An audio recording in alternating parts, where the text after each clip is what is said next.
আশা করি সবাই ভালো আছো। আজকে তোমাদেরকে দেখাবো প্লাস্টিক সম্পর্কে।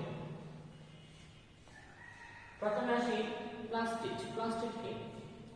প্লাস্টিক হচ্ছে উদ্ভিদ কোষে বিদ্যমান গুরুত্বপূর্ণ একটি অঙ্গাণু যা দ্বিস্তরী পদার্থ দ্বারা আবৃত।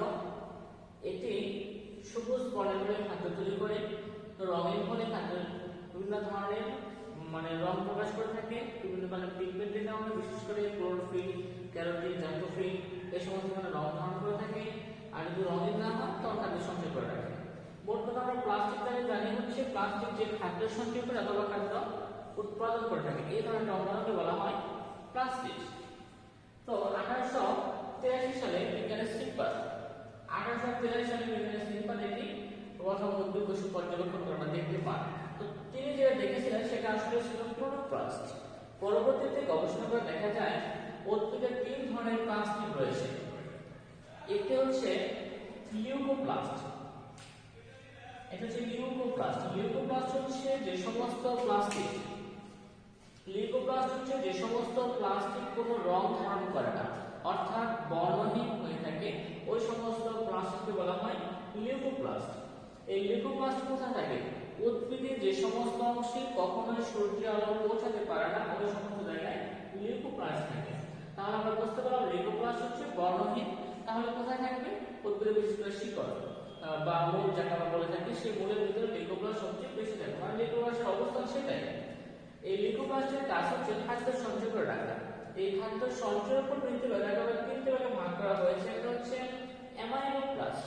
অ্যামাইলোপ্লাস্ট হচ্ছে যে সমস্ত লিউকোপ্লাস্ট শর্করা বা স্টার্চ জাতীয় খাদ্য সঞ্চয় করে রাখতে পারে। যে সমস্ত লিউকোপ্লাস্ট শর্করা জাতীয় খাদ্য সঞ্চয় করে রাখে তাদেরকে বলা হয় অ্যামাইলোপ্লাস্ট। এরপর হচ্ছে ইলায়োপ্লাস্ট, হচ্ছে যে সমস্ত প্লাস্টিক বা লিউকোপ্লাস্ট চর্বি জাতীয় খাদ্য সঞ্চয় করে রাখতে পারে। চর্বি জাতীয় খাদ্য সঞ্চয় করে তাকে বলা হয় ইলায়োপ্লাস্ট। আর অ্যালিউরোপ্লাস্ট হচ্ছে যে সমস্ত প্লাস্টিক প্রোটিন জাতীয় খাদ্য সঞ্চয় করে রাখতে পারে, তাদেরকে বলা হয় অ্যালিউরোপ্লাস্ট। তাহলে লিউকোপ্লাস্ট সম্পর্কে আমরা জানলাম। এবার আসি ক্রোমোপ্লাস্ট। ক্রোমোপ্লাস্ট মানে হচ্ছে রঙিন হবে। যে সমস্ত প্লাস্টিক রঙিন ধরনের হয় তাদেরকে বলা হয় ক্রোমোপ্লাস্ট। বিশেষ করে গাছের যে সকল পাতাগুলো বিভিন্ন বর্ণের হয়ে থাকে, ফুলগুলো রঙিন হয়ে থাকে, ফল রঙিন হয়ে থাকে, তো এই সমস্ত অংশে যে প্লাস্টিক থাকে তা হচ্ছে ক্রোমোপ্লাস্ট। এখানে ক্যারোটিন, জাইটোফিল সহ বিভিন্ন ধরনের পিগমেন্ট উপস্থিত থেকে এই ধরনের রং প্রকাশ করে থাকে। তাহলে ক্রোমোপ্লাস্টের মূল কাজ হচ্ছে মূলত আমরা বলতে পারি পরাগায়নের ক্ষেত্রে বেশ সহায়তা করে থাকে। যদি ফুলটা রঙিন হয় তাহলে সহজে পরাগায়ন করতে সুবিধা হয়। এরপর আসি ক্লোরোপ্লাস্ট। আগে বলেছিলাম বিজ্ঞানী স্লিপার যে প্লাস্টিক লক্ষ্য করেছিলেন তার ছিল ক্লোরোপ্লাস্ট। তারপর ক্লোরোপ্লাস্ট সম্পর্কে আমরা জানবো। ক্লোরোপ্লাস্ট হচ্ছে একটি দ্বিস্তরী ঝিল্লি দ্বারা আবৃত একটা অঙ্গাণু।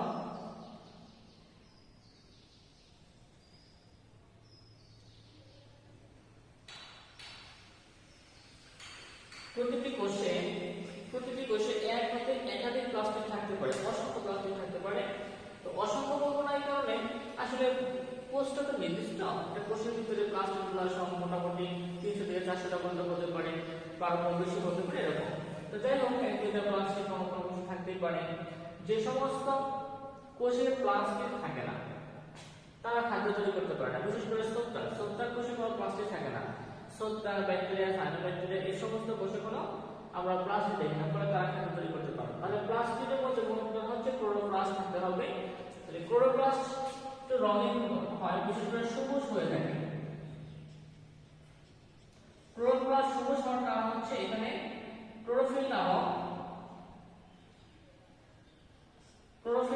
পিগমেন্ট বা রঞ্জক কণিকা রয়েছে। ক্লোরোপ্লাস্ট সবুজ বর্ণের হয় কারণ হচ্ছে এখানে ক্লোরোফিল নামক সবুজ বর্ণের রঞ্জক কণিকা বা পিগমেন্ট রয়েছে, এজন্য সে সবুজ হয়। তো প্রথমে এই ক্লোরোপ্লাস্টের গঠনটা আমরা লক্ষ্য করি। এখানে দ্বিস্তরী একটা মেমব্রেন পাবো। এই দ্বিস্তরী মেমব্রেনটি সাধারণত গ্লাইকোসিল গ্লিসারাইড দ্বারা তৈরি। আমরা দেখেছি মাইটোকন্ড্রিয়ার ক্ষেত্রে ফসফোলিপিড বাইন্ডার ছিল, কিন্তু এখানে গ্লাইকোসিল গ্লিসারাইড।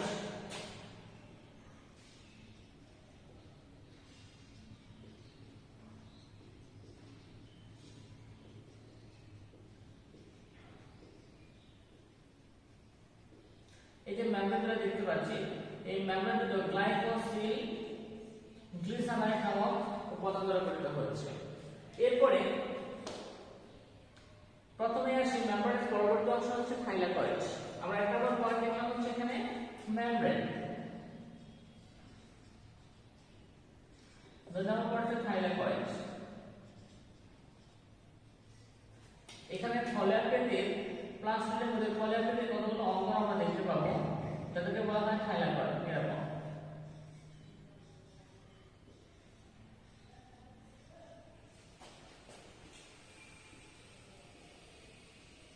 এগুলোর নাম হচ্ছে থাইলাকয়েড।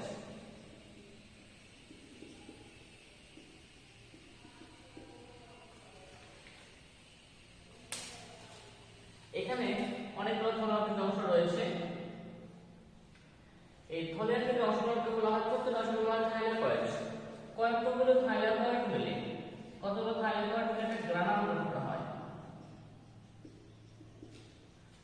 তাহলে থাইলাকয়েড কথাটা হচ্ছে প্লাস্টিকের মধ্যে থলিয়াকৃতির যে অঙ্গগুলো রয়েছে, গহ্বরগুলো রয়েছে, তার নাম হচ্ছে থাইলাকয়েড। এই থাইলাকয়েডগুলো একত্রিত হয়ে একটা গুচ্ছের মতো অংশ তৈরি করে যাকে বলা হয় গ্রানাম। তো এরকম অনেকগুলো গ্রানাম আমরা প্লাস্টিকের মধ্যে পেয়ে থাকি সাধারণত। এরপরে থাইলাকয়েডের সাথে প্লাস্টিকের মধ্যে আরো কিছু অঙ্গ রয়েছে, বিশেষ করে নিজস্ব কিছু ডিএনএ থাকে তার মধ্যে। এটা হচ্ছে ডিএনএ। এখানে কিছু রাইবোসোম দেওয়া থাকবে। এই রাইবোসোমগুলো 70 ধরনের হয়ে থাকে সাধারণত।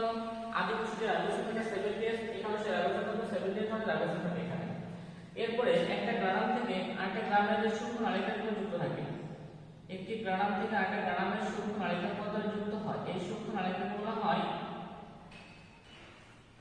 Level, stroma level.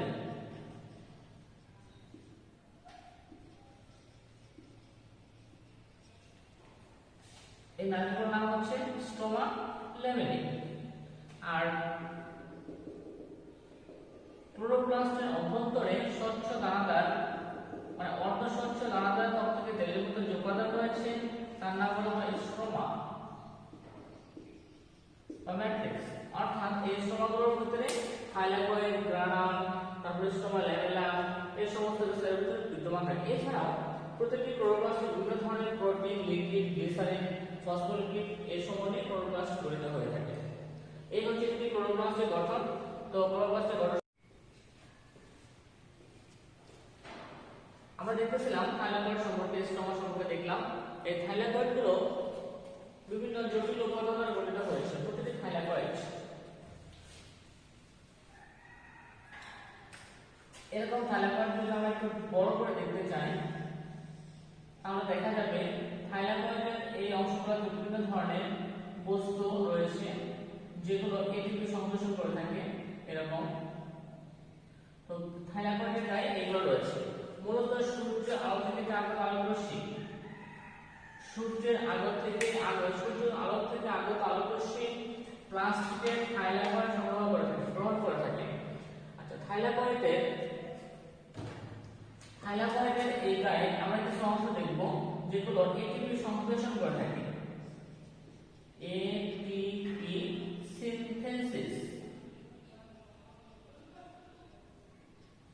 অর্থাৎ এরকম কিছু গোলাকার বস্তু বা বৃত্তাকার বস্তু এখানে রয়েছে যেগুলো এটিপি উৎপাদন করে থাকে। এছাড়াও সূর্য আলোকে সংগ্রহ করার জন্য যে অংশগুলো রয়েছে তাকে বলা হয় ফটোসিনথেটিক ইউনিট।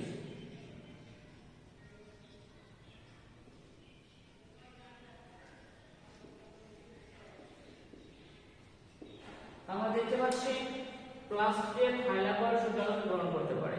আর থাইলাকয়েডের ভিতরে সূর্যালোকে গ্রহণ করার জন্য যে অংশ রয়েছে তাকে বলা হয় ফটোসিনথেটিক ইউনিট। অর্থাৎ সূর্যের আলো থেকে যে ফোটন আসতেছে তা এখানে পড়ার পর সেই ফোটনটি রাসায়নিকভাবে রূপান্তরিত হয়ে অজৈব ফসফেটে রূপান্তর হবে, অর্থাৎ ইনঅর্গানিক ফসফেট রূপ ধারণ করবে। ইনঅর্গানিক ফসফেটকে রূপান্তরিত হতে হবে এটিপিতে। অর্থাৎ এই কাজটা এটার মধ্যে হয়ে থাকে যে যেখানে এটিপি সংশ্লেষিত হয় তার নাম হচ্ছে এটিপি সিনথেসিস। এই হচ্ছে থাইলাকয়েড। তো থাইলাকয়েডের ভিতরে বিভিন্ন ধরনের এটিপি সিনথেসিস, তারপরে হচ্ছে ফটোসিনথেটিক ইউনিট সহ আরো কতগুলো অংশ এখানে লক্ষ্য করা যায়। বিশেষ করে আমরা জানি থাইলাকয়েডের ভিতরে রয়েছে তোমার বিভিন্ন ধরনের chlorophyll pigment, chlorophyll A B, বিভিন্ন ধরনের ক্লোরোফিল এ বি পিগমেন্ট সংরক্ষণকে আমরা থাইলাকয়েডের মধ্যে পেয়ে থাকি। এই কারণে থাইলাকয়েডের এই সমস্ত উপাদানকে কোয়ান্টাসম বলা হয়।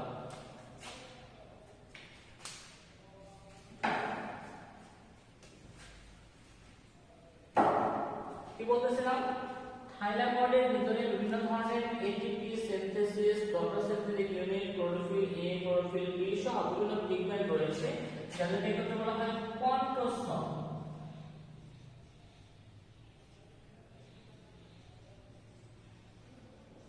এসে কোয়ান্টাসম বলা হয় থাকে। এবার আসি প্লাস্টিকের কাজ। প্রত্যেকটি প্লাস্টিক মূলত ক্লোরোপ্লাস্ট খাদ্য তৈরি করে থাকে। যে খাদ্য তৈরি করে তা হচ্ছে শর্করা জাতীয় খাদ্য তৈরি করে থাকে। যেহেতু প্লাস্টিক শর্করা জাতীয় খাদ্য তৈরি করে থাকে, তাই অর্থাৎ ক্লোরোপ্লাস্ট শর্করা জাতীয় খাদ্য তৈরি করে বলে ক্লোরোপ্লাস্টকে খাদ্য তৈরির কারখানা বলা হয়ে থাকে। এই হচ্ছে আমাদের পূর্ণাঙ্গ প্লাস্টিকের পরিচয়। পরবর্তী ক্লাসে আমরা কিছু দেখানোর চেষ্টা করবো। সবাই